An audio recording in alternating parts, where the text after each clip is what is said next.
ಇವತ್ತಿನ ಮೊದಲ ಸ್ಟೋರಿ, ಯಡಿಯೂರಪ್ಪ ಬಂಧನಕ್ಕೆ ಒಳಗೊಳಗೆ ಸಿದ್ಧತೆಗಳು ನಡೀತಾ ಇದೆಯಾ? 3 ತಿಂಗಳ ಹಿಂದೆ ಪೋಕ್ಸೋ ಪ್ರಕರಣ ದಾಖಲಾಗಿತ್ತು, ಅದಕ್ಕೆ ಬಂಧನದ ತಯಾರಿ ನಡೀತಾ ಇದೆಯಾ? ಅಪ್ರಾಪ್ತ ಬಾಲಕಿಯ ತಾಯಿ ದಾಖಲಿಸಿದ ಪ್ರಕರಣ ಅದು ಬಿಎಸ್ವೈಗೆ ಇದೀಗ ಸಂಕಷ್ಟ ತಂದೊಡ್ಡುತ್ತಾ? ಸಿಐಡಿ ಅಧಿಕಾರಿಗಳಿಂದ ಬಿಎಸ್ವೈ ಬಂಧನಕ್ಕೆ ತಯಾರಿ ನಡೆದಿದೆಯಾ? ದಿಢೀರ್ ಬೆಳವಣಿಗೆಯಲ್ಲಿ ಯಡಿಯೂರಪ್ಪ ಬಂಧನಕ್ಕೆ ಸರ್ಕಾರ ಸಿದ್ಧತೆ ನಡೆಸ್ತಾ ಇದೆಯಾ? ಲೋಕಸಭಾ ಚುನಾವಣೆ ಮುಗಿಯೋವರೆಗೂ ಕಾದು ಇವಾಗ ಬಂಧನಕ್ಕೆ ಸಿದ್ಧತೆ ಮಾಡಿಕೊಡ್ತಾ ಇದೆಯಾ? ದೆಹಲಿ ಕಾಂಗ್ರೆಸ್ ಮುಖಂಡರು ಸರ್ಕಾರದ ಮೇಲೆ ತೀವ್ರ ಒತ್ತಡ ಹಾಕ್ತಿದ್ದಾರಾ? ಬಂಧನಕ್ಕೆ ಸರ್ಕಾರದ ಮೇಲೆ ಒತ್ತಡ ಹೇರ್ತಾ ಇದೆಯಾ ದೆಹಲಿ ಕಾಂಗ್ರೆಸ್ ಬಳಗ? ಸಿಐಡಿ ಅಧಿಕಾರಿಗಳಿಂದ ಬಿಎಸ್ ಯಡಿಯೂರಪ್ಪ ಬಂಧನಕ್ಕೆ ಪೂರ್ವ ತಯಾರಿಯಾಗಿದೆಯಾ? ಯಡಿಯೂರಪ್ಪ ವಿರುದ್ಧ ಜಾಮೀನು ರಹಿತ ವಾರೆಂಟ್ ಜಾರಿ ಮಾಡಿ ಅಂತ ಅರ್ಜಿ ಸಲ್ಲಿಸಲಾಗಿದೆ. ಪೋಕ್ಸೋ ಫಾಸ್ಟ್ ಟ್ರ್ಯಾಕ್ ಕೋರ್ಟ್ಗೆ ಸಿಐಡಿ ಅಧಿಕಾರಿಗಳಿಂದ ಅರ್ಜಿ. ವಿಚಾರಣೆಗೆ ಹಾಜರಾಗಿಲ್ಲ ಅನ್ನೋ ಕಾರಣಕ್ಕೆ ಎನ್ಬಿಡಬ್ಲ್ಯೂ ಜಾರಿಗೆ ಮನವಿ.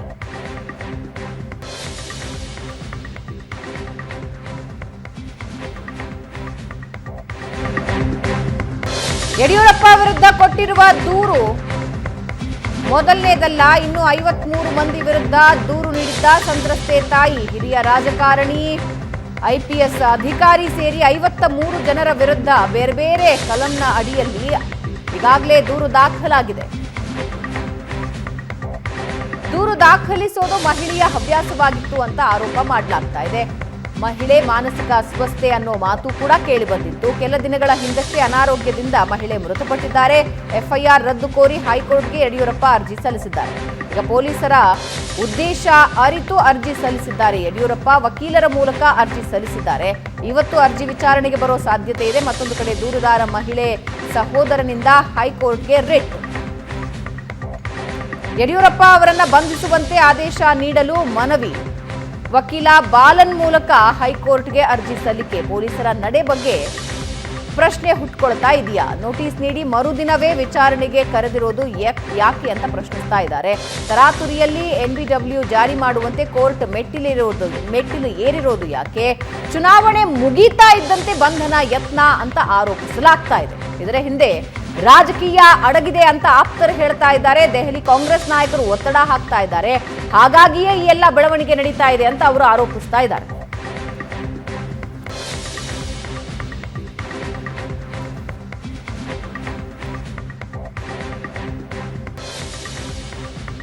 ಒಂದು ಕಡೆ ಕಾನೂನಾತ್ಮಕ ಪ್ರಕ್ರಿಯೆ, ಮತ್ತೊಂದು ಕಡೆ ರಾಜಕೀಯ ಆರೋಪ ಪ್ರತ್ಯಾರೋಪಗಳು. ಏನಾಗ್ತಾ ಇದೆ ಈ ಪ್ರಕರಣದಲ್ಲಿ ಅನ್ನೋದ್ರ ಬಗ್ಗೆ ಡೀಟೇಲ್ಸ್ ಅನ್ನ ನೀಡೋದಕ್ಕೆ ನಮ್ಮ ಪ್ರತಿನಿಧಿ ರಮೇಶ್ ನಮ್ಮ ಜೊತೆ ಲೈವ್ ನಲ್ಲಿ ಜಾಯ್ನ್ ಆಗಿದ್ದಾರೆ. Good morning Ramesh. ಈ ಪ್ರಕರಣದಲ್ಲಿ ಇಲ್ಲಿಯವರೆಗಿನ ಬೆಳವಣಿಗೆಗಳೇನು? ರಮೇಶ್, ಆದರೆ ಏಕಾಏಕಿ 3 ತಿಂಗಳ ನಂತರ ಪೋಕ್ಸೋ ಪ್ರಕರಣ ದಾಖಲಾಗಿತ್ತು, ಅದು ಮಾರ್ಚ್ 14. ರಮೇಶ್, ಆಡಿಯೋ ಸಮಸ್ಯೆ ಇದೆ. Yes Prashant, go ahead. Ramesh, 3 ತಿಂಗಳ ನಂತರ ಏಕಾಏಕಿ ಸರ್ಕಾರಕ್ಕೆ ಅಥವಾ ಪೊಲೀಸರಿಗೆ ಜ್ಞಾನೋದಯ ಆಗಿರೋದು ಯಾಕೆ? ರಾಜಕೀಯ ಕಾರಣ ಉಂಟಾ ಇದರ ಹಿಂದೆ? ಇಲ್ಲ, ಆಡಿಯೋ ಸಮಸ್ಯೆ ಇದೆ ರಮೇಶ್. Will come back. ನಿಮ್ಮ ಆಡಿಯೋ ಕೇಳಿಸ್ತಾ ಇಲ್ಲ ಪ್ರಶಾಂತ್. ಅದೇ ಸಮಸ್ಯೆ, ಅದೇ ಪ್ರಶ್ನೆ ನಾನು ನಿಮ್ಮನ್ನು ಕೇಳ್ತಾ ಇದ್ದೀನಿ. ಅಂದರೆ ಲೋಕಸಭಾ ಚುನಾವಣೆಯ ಹೊತ್ತಿನಲ್ಲೇ ಒಂದು ಕಡೆ ಈ ಮಾತು ಬಂದಿತ್ತು, ಆಫ್ಟರ್ ಲೋಕಸಭಾ ಎಲೆಕ್ಷನ್ ಈ ಕೇಸ್ ಏನಿದೆ ಅದು ಮೇಲಕ್ಕೆ ಏರುತ್ತೆ ಅಂತ. ಅಂದರೆ ಇದ್ರ ಬಗ್ಗೆ ಹೆಚ್ಚಿನ ಗಮನ ಸರ್ಕಾರ ಕೊಡುತ್ತೆ ಅಂತ. ಆ್ಯಂಡ್ ಇದು ಈಗ ನಿಜ ಆಗಿದೆ. ನೋಡಿ, ಈ ಪ್ರಕರಣ February last week, March first ವೀಕಲ್ಲಾಗಿದೆ. ನೀವು ಆಗಲೇ ಏನಾದರೂ ಕ್ರಮ ತೆಗೆದುಕೊಂಡಿದ್ದರೆ ಅಥವಾ ಆಗಲೇ ನೀವು ಒಂದು ವಿಚಾರಣೆಗೊಳಪಡಿಸಿ, ಯಡಿಯೂರಪ್ಪನವ್ರನ್ನ ವಿಚಾರಣೆಗೊಳಪಡಿಸಲಾಗಿದೆ ಒಂದ್ಸಲ. ಆದರೆ ಚುನಾವಣೆ ಮುಗಿಯುವವರೆಗೆ ಸುಮ್ಮನಿದ್ದು ಏಕಾಏಕಿ ದಿಲ್ಲಿಯಿಂದ ಒತ್ತಡ ಬರ್ತಾ ಇದೆ ಅನ್ನುವ ಕಾರಣಕ್ಕೆ ಮಾಜಿ ಮುಖ್ಯಮಂತ್ರಿಯನ್ನು ನಾವು ನೋಟಿಸ್ ಕೊಟ್ಟು ಬಂಧಿಸ್ತೀವಿ ಅಂತಕ್ಕಂಥದ್ದು ಹೋಗ್ತಕ್ಕಂಥದ್ದು ಐ ಡೋಂಟ್ ನೋ. ಒಂದು legally how far it will stand in a court. ಯಾಕಂದರೆ ಆ ಮಹಿಳೆ ತೀರ್ಕೊಂಡಿದ್ದಾಳೆ. ಮಹಿಳೆ ಮತ್ತು ಆಕೆಯ ಮಗಳು ಯಡಿಯೂರಪ್ಪನವರ ಮನೆಗೆ ಹೋಗಿದ್ದೆ ಯಾಕೆ? ಇಷ್ಟೊಂದು ಪ್ರಕರಣ ದಾಖಲಿಸಿದ್ದೀವಿ ಅಂತ. ಯಡಿಯೂರಪ್ಪನವ್ರು ಏನು ಹೇಳಿದ್ರು ಅದಕ್ಕೆ? ಇಲ್ಲ, ನಾನು ಒಂದಿಷ್ಟು ಹಣದ ಸಹಾಯವನ್ನು ಅವಳಿಗೆ ಮಾಡಿದೆ, ಆದರೆ ಅವಳು ಒಳಗಡೆ ಬಂದು ಯಡಿಯೂರಪ್ಪನವ್ರ ವಿರುದ್ಧವೇ ಪ್ರಕರಣವನ್ನು ದಾಖಲಿಸಿದ್ಳು. ಆಗ ಗೃಹ ಮಂತ್ರಿಗಳು ಏನು ಹೇಳಿದರು? ಇಲ್ಲರಿ, ಆ ಮಹಿಳೆಗೆ ಒಂದು 53 ಪ್ರಕರಣ ದಾಖಲಿಸಿದ್ದಾಳೆ, ಆಕೆಗೆ ಹವ್ಯಾಸವೇ ಇತ್ತು, ಅದರಲ್ಲೇನು ಭಾಳ ಕೇಸ್ ಗಟ್ಟಿ ಇಲ್ಲ ಇದು ಅಂತಕ್ಕಂಥದ್ದನ್ನು ಗೃಹ ಸಚಿವರೇ ಹೇಳಿದರು. ಈಗ ರಾಹುಲ್ ಗಾಂಧಿ ಬಂದು ಹೋದ ನಂತರ, ರಣದೀಪ್ ಸಿಂಗ್ ಸುರ್ಜೇವಾಲಾ ಬಂದು ಹೋದ ನಂತರ ಏಕಾಏಕಿ ಈ ಪ್ರಕರಣವನ್ನು ಕೆದಕುತ್ತಿರುವುದು ಏಕೆ? Is it political which Hunt? Ramesh ಇದ್ದಾರೆ. ರಮೇಶ್, ಪ್ರಶಾಂತ್, ಈಗ ಮಾರ್ಚ್ 14ನೇ ತಾರೀಕು ದಾಖಲಾದಂತ ಪ್ರಕರಣ ಇದೀಗ ಕಳೆದ 2-3 ದಿನಗಳಿಂದ ಪಡಿತಾ ಇರುವಂತ ವೇಗ ಸಾಕಷ್ಟು ಅವಮಾನಗಳಿಗೆ ಮತ್ತೆ ಹಲವು ಚರ್ಚೆಗಳಿಗೆ ಕಾರಣ ಆಗ್ತದೆ. ಯಾಕೆಂದ್ರೆ ಮಾರ್ಚ್ 14ನೇ ತಾರೀಕು ಪ್ರಕರಣ ದಾಖಲಾದ ನಂತರ ಸರ್ಕಾರ ಅದನ್ನ ಸಿಐಡಿಗೆ ವರ್ಗಾವಣೆ ಮಾಡುತ್ತೆ. ಕಾರಣ ಏನಂದ್ರೆ ಈ ಮಹಿಳೆ ದೂರು ಕೊಡುವಂತದ್ದೇ ಒಂದ್ ರೀತಿ ಹವ್ಯಾಸ ಮಾಡ್ಕೊಂಡಿದ್ರು ಅನ್ನುವಂಥದ್ದು. ಕೇವಲ ಈ ರೀತಿಯಾದಂತ ಕೇವಲ ಅಂದ್ರೆ ತನ್ನ ಮಗಳ ಮೇಲೆ ಕಂಟಿನ್ಯೂ ರಮೇಶ್. ಮಗಳ ಮೇಲೆ ಅತ್ಯಾಚಾರ ಆಗಿದೆ ಅನ್ನುವಂಥದ್ದು ಅಷ್ಟೇ ಅಲ್ಲ, ಬೇರೆ ಗಂಡವ್ರ ಮೇಲೆ ದೂರು ಕೊಡುವಂತದ್ದು, ತನ್ನ ಗಂಡ, ಮಗಳು, ಮಾವ, ಅತ್ತೆ ಜೊತೆಗೆ ತನ್ನ ಬಿಸ್ನೆಸ್ ಪಾರ್ಟ್ನರ್, ಹೀಗೆ ಹಲವರ ಮೇಲೆ ಕಂಪ್ಲೇಂಟ್ ಕೊಡುವಂತಹದ್ದೇ ಆಕೆಯ ಕೈಯಲ್ಲಿ ಆಗಿತ್ತು. ಹಾಗಾಗಿ ಇಲ್ಲಿ ಒಂದ್ ಕಡೆ ಮಾನಸಿಕವಾಗಿ ಆಕೆ ಸರಿಗಿದಾರ ಅನ್ನುವಂಥ ಪ್ರಶ್ನೆಯನ್ನ ಗೃಹ ಸಚಿವರು ಎತ್ತಿದ್ರು. ಹಾಗಾಗಿ ಕೇವಲ ಯಡಿಯೂರಪ್ಪ ಅವರ ವಿರುದ್ಧ ಕೊಟ್ಟಂತ ದೂರು ಮಾತ್ರ ಅಲ್ಲ, ಬೇರೆ ಆಕೆ ಕೊಟ್ಟಂತ ಎಲ್ಲಾ ಪ್ರಕರಣಗಳನ್ನು ಸಂಪೂರ್ಣವಾಗಿ ತನಿಖೆಯನ್ನ ಮಾಡಬೇಕಾಗಿದೆ ಅನ್ನುವಂಥ ನಿಟ್ಟಿನಲ್ಲಿ ರಾಜ್ಯ ಸರ್ಕಾರ ಸಿಐಡಿಗೆ ವರ್ಗಾವಣೆ ಆಗಿತ್ತು. ಸಿಐಡಿಗೆ ವರ್ಗಾವಣೆ ಆದ ನಂತರ ನಾವೊಂದು ಟೈಮ್ ಲೈನ್ ನೋಡ್ತಾ ಹೋದ್ರೆ ಪ್ರಶಾಂತ್, ಮಾರ್ಚ್ 14ನೇ ತಾರೀಕು ಪ್ರಕರಣ ದಾಖಲಾಗುತ್ತೆ. ಅದಾದ ನಂತರ ತನಿಖೆ ನಡೆಸಿದಂತ ಒಂದು 2 ವಾರಗಳ ನಂತರ 28ನೇ ತಾರೀಕು ಸಿಐಡಿ ಅಧಿಕಾರಿಗಳು ಯಡಿಯೂರಪ್ಪ ಅವರಿಗೆ ಒಂದು ನೋಟಿಸ್ ಅನ್ನ ಕೊಡ್ತಾರೆ. ಆ ನೋಟಿಸ್ ನಲ್ಲಿ 2 ವಾರಗಳ ಒಳಗಾಗಿ ವಿಚಾರಣೆಗೆ ಬರಬೇಕು, ನಿಮ್ಮ ಒಂದು ಹೇಳಿಕೆಯನ್ನ ದಾಖಲಿಸಬೇಕಾಗಿದೆ ಅನ್ನುವಂತ ಒಂದು ಮನವಿ, ಅಂದ್ರೆ ಅದರಲ್ಲಿ ಸೂಚನೆ ಕೊಟ್ಟಿರ್ತಾರೆ. ಆ ಸಂದರ್ಭದಲ್ಲಿ ಅಂದ್ರೆ ಏಪ್ರಿಲ್ 5ನೇ ತಾರೀಕು ಯಡಿಯೂರಪ್ಪ ಅವರೇ ಖುದ್ದು ಸಿಐಡಿ ಅಧಿಕಾರಿಗಳಿಗೆ ಒಂದು ಫೋನ್ ಮಾಡ್ತಾರೆ, ನೀವು ನೋಟಿಸ್ ಕೊಟ್ಟಿದ್ರೆ ನಾವು ವಿಚಾರಣೆಗೆ ಬರ್ತೇನೆ ಅಂತೇಳಿ. ಆವಾಗ ಸಿಐಡಿ ಅಧಿಕಾರಿಗಳು ಈಗ ಬೇಡ, ನಾವು ಹೇಳ್ತೇವೆ ಇರಿ, ನಾವು ಹೇಳೋ ತನಕ ನೀವು ಬರಕ್ ಹೋಗ್ಬೇಡಿ ಅಂತೇಳಿ 5, 6, 8 ಅಂದ್ರೆ 3 ದಿನಗಳ ಕಾಲ ಅವರು ಪದೇ ಫೋನ್ ಮಾಡ್ತಾರೆ. ಆವಾಗ ಬರೋದಿಲ್ಲ. ಆದ್ರೆ ಎಲ್ಲ ಒಂದ್ ಕಡೆ 2 ವಾರ ನೋಟಿಸ್ ಅಲ್ಲಿ ಟೈಮ್ ಕೊಟ್ಟಿರ್ತಾರೆ. ಈ ಸಮಯ ಮೀರಬಾರ್ದು ಅನ್ನುವಂತ ಕಾರಣಕ್ಕೆ ಏಪ್ರಿಲ್ 12ನೇ ತಾರೀಕಿಗೆ ಯಡಿಯೂರಪ್ಪ ಹೋಗಿ ವಿಚಾರಣೆಗೆ ಹಾಜರಾಗಿರ್ತಾರೆ. ತಾವೇ ಖುದ್ದಾಗಿ ವಿಚಾರಣೆಗೆ ಹಾಜರಾಗ್ತಾರೆ.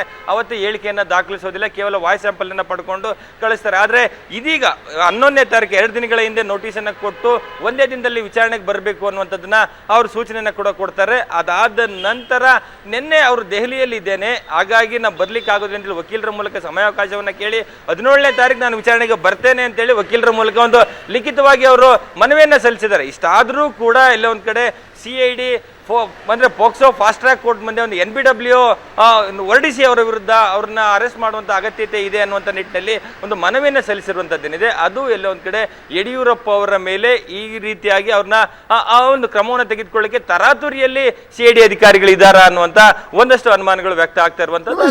ಆರಂಭಿಕ ಈ ಕೇಸನ್ನು ನೋಡಿದಂತ ಸಂದರ್ಭದಲ್ಲಿ ಈ ಕೇಸಲ್ಲಿ ರಮೇಶ್, ನೀವು ಪೊಲೀಸ್ ಅಧಿಕಾರಿಗಳೊಂದಿಗೆ ಮಾತನಾಡಿ ಇರ್ತೀರಿ, ಏನು ಪೊಲಿಟಿಕಲ್ ಪ್ರೆಷರ್ ಉಂಟಾ? ದಿಲ್ಲಿಯಿಂದ ಪ್ರೆಷರ್ ಇದೆ.